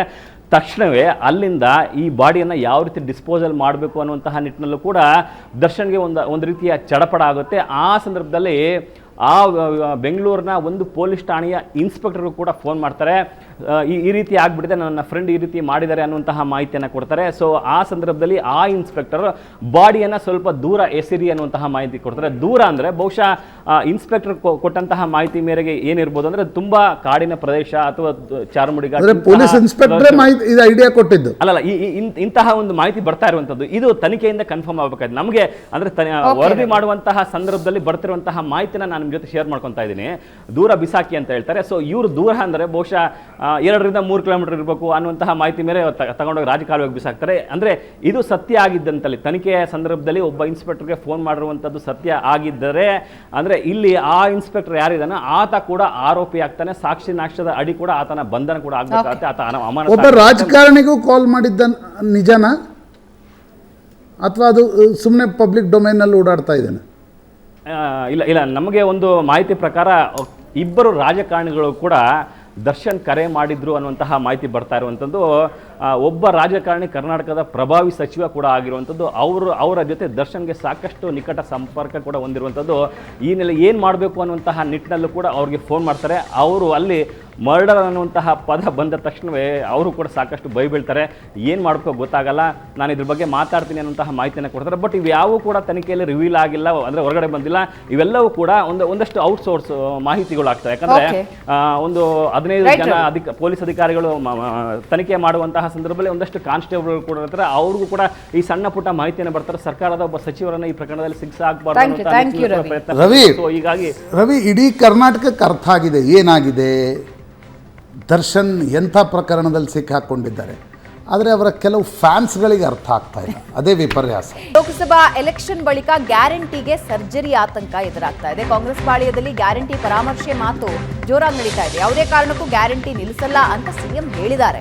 ಕೆಲವು ಗ್ಯಾರಂಟಿಗಳ ಸ್ಥಗಿತಕ್ಕೆ ಕಾಂಗ್ರೆಸ್ ಶಾಸಕರೇ ಒತ್ತಾಯ ಮಾಡ್ತಾ ಇದ್ದಾರೆ. ಲೋಕಸಭೆ ಚುನಾವಣೆಯಲ್ಲಿ ಕೈ ಹಿಡಿಯುತ್ತೆ, ಡಬಲ್ ಡಿಜಿಟ್ ಬರುತ್ತೆ ಅನ್ನೋ ಕಾನ್ಫಿಡೆನ್ಸ್ ನಲ್ಲಿದ್ರು. 15+, 14+ ಅಂತ ಲೆಕ್ಕಾಚಾರಗಳು ಹಾಕ್ತಾ ಇದ್ರು. ಆದರೆ ಅದು ಬುಡಮೇಲಾಯಿತು. ಇನ್ನು ಗ್ಯಾರಂಟಿ ವೆಚ್ಚದಲ್ಲೂ ಕೂಡ ಸರ್ಕಾರ ಹಾಕಿದ ಲೆಕ್ಕಾಚಾರಕ್ಕಿಂತ ಜಾಸ್ತಿ ಖರ್ಚಾಗ್ತಾ ಇದೆ. ಅಂದುಕೊಂಡದ್ದಕ್ಕಿಂತ ಹೆಚ್ಚಿನ ಹೊರೆ ಬೀಳ್ತಾ ಇದೆ. ವರ್ಷಕ್ಕೆ 36,000 ಕೋಟಿ ಅಂದಾಜು ಮಾಡಿತ್ತು. ಆದರೆ ಕೇವಲ 8 ತಿಂಗಳಲ್ಲಿ ಬರೋಬ್ಬರಿ 43,500 ಕೋಟಿ ಖರ್ಚಾಗಿದೆ. ಉಳಿದ 4 ತಿಂಗಳನ್ನು ಕೌಂಟ್ ಮಾಡಿದ್ರೆ ನಿಮಗೆ ಅರ್ಥ ಆಗುತ್ತೆ ಎಷ್ಟು ಖರ್ಚು ಹೆಚ್ಚಾಗ್ತಾ ಇದೆ ಅಂತ. ಪ್ರಶಾಂತ್, ಈಗ ಗ್ಯಾರಂಟಿಗಳ ಪರಾಮರ್ಶೆ ನಡೀತಾ ಇದೆ. ನೋಡಿ, ಗ್ಯಾರಂಟಿ ತಂದಿದ್ದೇ ಲೋಕಸಭಾ ಚುನಾವಣೆಗೋಸ್ಕರ, ಅಂದರೆ ವಿಧಾನಸಭಾ ಚುನಾವಣೆ ಮತ್ತು ಲೋಕಸಭಾ ಚುನಾವಣೆಗೋಸ್ಕರ ತರಾತುರಿಯಲ್ಲಿ ಅದನ್ನು ಎಕ್ಸಿಕ್ಯೂಟ್ ಮಾಡಲಾಯಿತು. ಗ್ಯಾರಂಟಿಗಳು ನಿಶ್ಚಿತವಾಗಿ ಒಂದು ಟಾರ್ಗೆಟೆಡ್ ಗ್ರೂಪ್ಗೆ ಬೇಕೇ ಬೇಕು. ಇದನ್ನು ಯಾರೂ ಅಲ್ಲಗಳಿಲಿಕ್ಕೆ ಸಾಧ್ಯ ಇಲ್ಲ. ಬಡವರಿಗೆ ಅಕ್ಕಿ 10 kg ಕೊಡಬೇಕು, ಏನು ತಪ್ಪಿಲ್ಲ ಅದರಲ್ಲಿ. ನಿಮಗೆ ಬಸ್ನಲ್ಲಿ ಫ್ರೀ, ಟಾರ್ಗೆಟೆಡ್ ಗ್ರೂಪ್ಗೆ ಕೊಡಿ. 2,000 ರೂಪಾಯಿ ಕೊಡಬೇಕಾ, ಟಾರ್ಗೆಟೆಡ್ ಗ್ರೂಪ್ಗೆ ಕೊಡಿ. ಇದು ಏನಾಗಿದೆ, ನೀವು ವೋಟ್ ಬೇಕು ಅನ್ನುವ ಭರದಲ್ಲಿ ನನಗೊಂದೊಂದ್ಸಲ ಬೇಸರ ಅನಿಸುತ್ತೆ. ಕೊರಳಲ್ಲಿ ಬಂಗಾರ ಬಂಗಾರ ಬಂಗಾರ ಹಾಕ್ಕೊಂಡು ಬರ್ತಾರೆ, ಬಸ್ಸಲ್ಲಿ ಫ್ರೀ ಹೋಗ್ತಾರೆ. ಅಂದರೆ you understand what I am telling. ನಿಮಗೆ ದೊಡ್ಡ ದೊಡ್ಡ ಅಪಾರ್ಟ್ಮೆಂಟ್ಗಳು 1 ಕೋಟಿ 1.5 ಕೋಟಿ ಅಪಾರ್ಟ್ಮೆಂಟ್ಗಳು 30-35 ಸಾವಿರ ಬಾಡಿಗೆ ಕೊಟ್ಟು ಅಪಾರ್ಟ್ಮೆಂಟ್ಗಳಲ್ಲಿ ಇರೋರು ಕೂಡ ಫ್ರೀಯಾಗಿ ನೀವು ವಿದ್ಯುತ್ ಶಕ್ತಿಯನ್ನು ಉಪಯೋಗಿಸ್ತಾ ಇದ್ದೀರಾ. ಅದು ಲೀಕೇಜ್ ಅಲ್ವಾ? ಅದೊಂದು ರೀತಿಯ ಲೀಕೇಜ್ ಆಯ್ತಾನೆ. ಯಾರೋ ಒಬ್ಬನು ಡೈರೆಕ್ಟ್ ಇರಲಿ ಇಂಡೈರೆಕ್ಟ್ ಇರಲಿ ಟ್ಯಾಕ್ಸ್ ಯಾರೋ ಕೊಟ್ಟಿರ್ತಾನೆ. ನೀವು ಶ್ರೀಮಂತರಿಗೆ ಯಾಕೆ ಕೊಡ್ತೀರಿ? ಕೇವಲ ಯಾಕೆ ಓಟ್ ಬೇಕು ಅನ್ನೋ ಕಾಕಾ ಸಾಹೇಬ್ ಪಾಟೀಲ್ಗೂ ಕೊಡ್ತೀರಿ, ಇನ್ನೊರು. ನೀವು ಟಾರ್ಗೆಟೆಡ್ ಅದನ್ನು ಮಾಡಲಿಲ್ಲ ಅಂದರೆ ಈಗ ನೀವು ಕೊಡೋದನ್ನೇ ಭಾಳ ದಿನ ಮುಂದೆ ಕೊಡ್ಲಿಕ್ಕೆ ಸಾಧ್ಯ ಆಗಲ್ಲ. ಯಾಕಂದರೆ ವರ್ಷಕ್ಕೆ ನೀವು 56-60 ಸಾವಿರ ಕೋಟಿ, ಹೋದ ಸಲ 8 ತಿಂಗಳದ ಅವಕಾಶ ಇತ್ತು, ನಿಮಗೆ 36,000 ಕೋಟಿಯಲ್ಲಿ ಮುಗೀತು. ಆಮೇಲೆ ಒಂದು ಪಾಲಿಟಿಕಲಿ ಕೂಡ ಅದು ಲಾಭ ತರಲಿಲ್ಲ ಅಂದಾಕ್ಷಣ ಈಗ ಕಾಂಗ್ರೆಸ್ನಲ್ಲೇ ಒಳಗಿಂದ ಒಂದು ಕೂಗು ಹೇಳ್ತಾ ಇದೆ, ಇಲ್ಲ ಇದನ್ನು ಸ್ಟ್ರೀಮ್ಲೈನ್ ನೋಡಿ. ಗ್ಯಾರಂಟಿಗಳನ್ನು ರದ್ದುಗೊಳಿಸೋದು ಪರಿಹಾರ ಅಲ್ಲ, ಗ್ಯಾರಂಟಿಗಳನ್ನು ಸ್ಟ್ರೀಮ್ಲೈನ್ ಮಾಡೋದು ಪರಿಹಾರ. ಯಾರಿಗೆ ಬೇಕು ಅವರಿಗೆ ತಲುಪಿಸೋದು. ಕರ್ನಾಟಕದಲ್ಲಿ ನೋಡಿ, ನನಗೆ ಆಶ್ಚರ್ಯ ಅನಿಸುತ್ತೆ, ಇವೆರಡೂ ರಾಷ್ಟ್ರೀಯ ಪಕ್ಷಗಳ ಅಧಿಕಾರದಲ್ಲಿದ್ದು BPL ಕಾರ್ಡ್ ನಿಮ್ಮ ಆಂತರಿಕ ತನಿಖಾ ಸಮಿತಿ ಹೇಳುತ್ತೆ BPL ಕಾರ್ಡ್ಗಳು ಬೋಗಸ್ ಆಗಿ ಅನೇಕರಿಗೆ ಕೊಡಲಾಗಿದೆ ಅಂತಕ್ಕಂಥದ್ದನ್ನು. ನೀವೊಂದು ಸರ್ಕಾರವಾಗಿ ಫಸ್ಟ್ ಅದನ್ನು ಸ್ಟ್ರೀಮ್ಲೈನ್ ಮಾಡಿ, ಆಮೇಲೆ ನೀವು ಗ್ಯಾರಂಟಿಗಳನ್ನು ಯಾವ ಟಾರ್ಗೆಟೆಡ್ ಗ್ರೂಪ್ಗೆ ಕೊಡಬೇಕು ಅನ್ನೋದನ್ನು ನಿರ್ಧಾರ ಮಾಡಿ ಆ ಟಾರ್ಗೆಟೆಡ್ ಗ್ರೂಪ್ಗೆ ಕೊಡಿ. ಬಡ ಮಹಿಳೆಯರಿಗೆ ಕೊಡಿ, ಟ್ಯಾಕ್ಸ್ ಕಟ್ಟೋ ಮಹಿಳೆಯರಿಗೆ ಯಾಕೆ ಫ್ರೀ ಕೊಡ್ತೀರಿ? ನೋಡೋಣ ಸರ್ಕಾರ ಈ ಪ್ರೆಷರ್ ಅನ್ನ ಯಾವ ರೀತಿ ಐ ನಿಭಾಯಿಸುತ್ತೆ ಥಿಂಕ್ ಅಂತ. This is high High time. time. Government should understand this. Yes, ನೋಡೋಣ ಏನಾಗುತ್ತೆ ಅಂತ. ಇದೇ ಸುದ್ದಿಯೊಂದಿಗೆ ಇವತ್ತಿನ ಚರ್ಚೆ ಮುಗಿಸೋಣ. ಪ್ರಶಾಂತ್, ಧನ್ಯವಾದ ಚರ್ಚೆಯಲ್ಲಿ ಭಾಗಿಯಾಗಿದ್ದಕ್ಕೆ. ವೀಕ್ಷಕರೇ, ಇದು ಇವತ್ತಿನ ನ್ಯೂಸ್ ಅವರ್ ಮಾರ್ನಿಂಗ್ ಎಡಿಷನ್. ನೇರ ದಿಟ್ಟ ನಿರಂತರ ಸುದ್ದಿಗಾಗಿ ನೋಡ್ತಾ ಇರಿ ಏಷ್ಯಾನೆಟ್ ಸುವರ್ಣ ನ್ಯೂಸ್.